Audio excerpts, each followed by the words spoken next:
Shri Swami Samarth. Priya's life या YouTube channel तुम्हा सर्वांचं मनपूर्वक स्वागत आहे.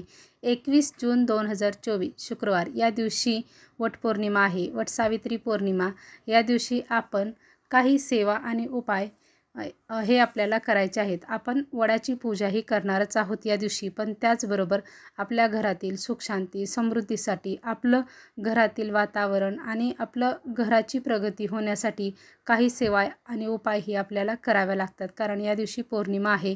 या पौर्णिमेला आपण काही सेवा आणि उपाय करायचे आहेत. कारण प्रत्येक पौर्णिमेला काही थोडेफार उपाय आणि सेवा आपल्याला करायचे असतात. कारण आपल्याला प्रत्येक वेळेस म्हणजे काही कामाच्या गडबडीत काही म्हणजे काही आपल्याला आपण कामावरती जातो किंवा काही कारणास्तव आपल्याला नेहमी सेवा करणं शक्य होत नाही. त्यावेळेस आपण आठवड्यातून कमीत कमी एकदा म्हणजे शुक्रवारी किंवा महिन्यातून कमीत कमी एकदा तरी अशा प्रकारच्या सेवा आहेत त्या आपण कराव्यात. म्हणजे त्या पौर्णिमेला तर आपल्या घरामध्ये सुख शांती समृद्धी आहे ती नक्कीच नांदून राहील आणि आपलं घर आहे ते प्रगतीच्या वाटचालीने राहील आणि घरात येणारा जो पैसा आहे तो कायमस्वरूपी टिकून राहील, याला पळवटा फुटणार नाही. तर यासाठी आपल्याला कोणत्या सेवा आणि उपाय करायचे आहेत ही सर्व माहिती आता आपण या व्हिडिओमध्ये पाहणार आहोत. माहितीसाठी सुरुवात करूया.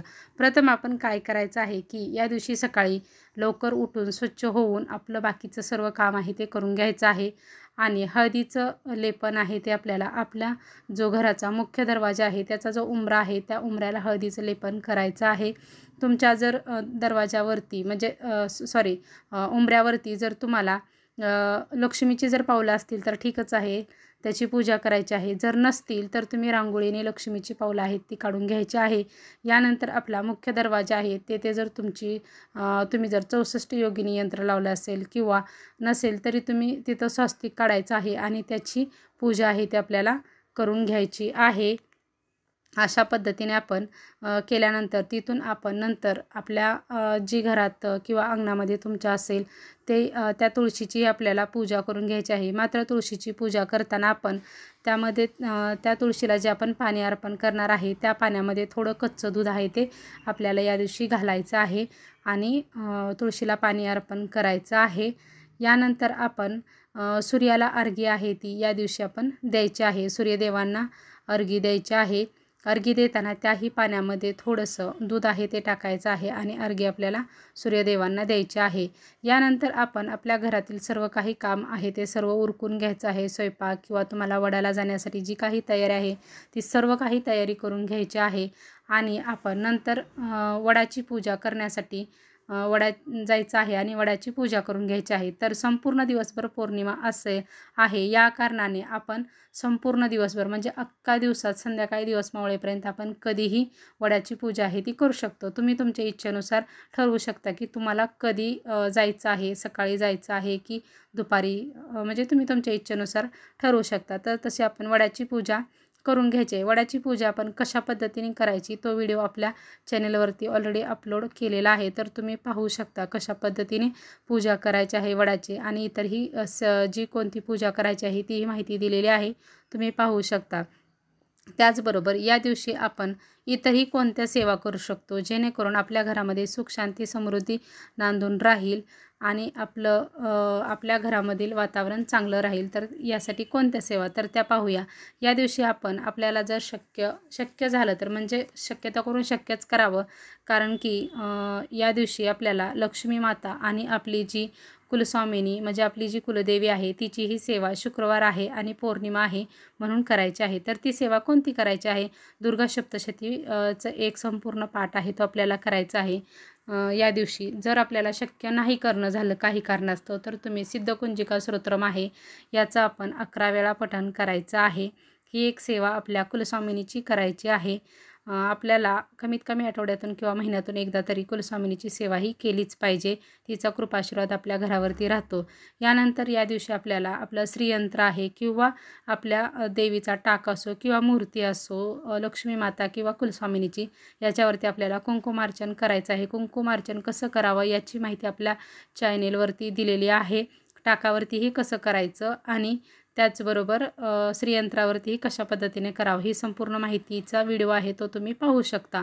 तर हे कुंकुमार्चन करताना म्हणजे कशाने करायचं, तुम्ही श्रीसूक्तचं जे आहे त्याचं 16 वेळा पठण करून कुंकुमार्चन करू शकता.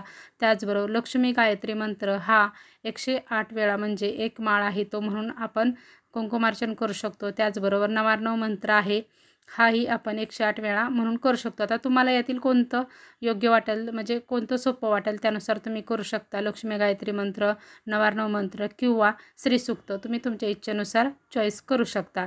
तर यानंतर आपल्याला लक्ष्मी अष्टक आहे, याचं 16 वेळा वाचन आहे ते करायचं आहे. हे खूपच छोटंसं आहे, जास्त काही वेळ लागत नाही. यानंतर आपल्याला काही मंत्र आहेत ते म्हणजे कमीत कमी एक माळ तरी करायचं आहे. नाहीच शक्य होत तरी आपण अगदी कमी म्हटलं तरी 16 वेळा तरी हे मंत्रजप आहेत ते नक्की करावेत. कारण हे मंत्रजप आपण केलेच पाहिजेत. त्यामध्ये विष्णू गायत्री मंत्र आहे, लक्ष्मी गायत्री मंत्र आहे, 99 मंत्र आहे आणि ही स्वामींचा मंत्र आहे. अशा प्रकारचे हे जे 4 मंत्र जे सांगितलेले आहेत आणि त्याचबरोबर कुबेरांचा जो मंत्र आहे तोही आपल्याला 16 वेळा म्हणजे हे 16 वेळा तरी कमीत कमी आपण करायचं आहे. एक माळ म्हटली तर खूपच अतिशय चांगलं होईल. तुम्ही तुमच्या इच्छेनुसार करू शकता. या दिवशी पौर्णिमा आहे, या कारणाने आपण आपल्या घरामध्ये सत्यनारायणाची पूजाही करायची आहे. सत्यनारायणाची पूजा आपण घरच्या घरी स्वतः कशी करावी याचा व्हिडिओ आपल्या चॅनलवरती ऑलरेडी अपलोड केलेला आहे. अगदी कृतीसहित दाखवलेला आहे, तर तुम्ही तो पाहू शकता की आपण सत्यनारायण कसं करावं आणि कशा पद्धतीने आपण स्वतः घरच्या घरी करू शकतो. तर या दिवसापासून आपण संकल्पयुक्त सत्यनारायण म्हणजे प्रत्येक पौर्णिमेला आपण संकल्पयुक्त किती पौर्णिमा करायच्या यानुसार आपण संकल्प सोडून सत्यनारायणाची सेवेलाही सुरुवात करू शकतो. का तर अतिशय सुंदर असा योग आहे हा आणि सुंदर असा दिवस आहे. त्याचबरोबर आपल्याला विष्णूंची पूजाही करावी लागते. का तर लक्ष्मी ही चंचल आहे, ती टिकून राहण्यासाठी आपल्याला विष्णूंची पूजा करणं गरजेचं असतं. कारण ज्या ठिकाणी विष्णू आहेत त्या ठिकाणी लक्ष्मी माताही कायमस्वरूपी टिकून राहते. तर त्यासाठी आपल्याला व्यंकटेश स्तोत्र याचं पठण आहे ते कमीत कमी 3 वेळा तरी आपल्याला करायचं आहे. ही सेवा नक्कीच करायची आहे. यानंतर ह्या सर्व सेवा झाल्यानंतर संध्याकाळी आपण शेवटी म्हणजे सर्व तुम्ही ह्या सेवा दिवसभरात कधीही करू शकता तुमच्या इच्छेनुसार. ह्या सर्व सेवा झाल्या की शेवटी आपल्याला कालभैरव अष्टक आहे ते नंतर म्हणायचं आहे. सगळ्या सेवा आपल्या करून झाल्यानंतर सगळ्यात शेवटी कालभैरव अष्टक हे म्हणायचंच आहे. कारण या कालभैरव अष्टकाने आपल्या संपूर्ण सेवेचा त्या दिवसाचा शेवट आहे तो आपल्याला करायचा आहे. अशा पद्धतीने आपण ह्या सेवा आहेत या वटपौर्णिमेच्या दिवशी आपण करायच्या आहेत. आपल्या घरामध्ये सुख शांती समृद्धी नांदून राहण्यासाठी, कारण कोणाला वाटत नाही आपल्या घरामध्ये सुख शांती राहावी, आपलं घर सौभाग्याने आनंदाने आणि सौंदर्याने त्याचबरोबर आर्थिकदृष्ट्याही प्रबल व्हावं असं कोणाला वाटत नाही, प्रत्येकाला वाटतं. म्हणून ह्या सर्व सेवा आहेत त्या कमीत कमी पौर्णिमेला तरी नक्कीच कराव्यात. श्री स्वामी समर्थ.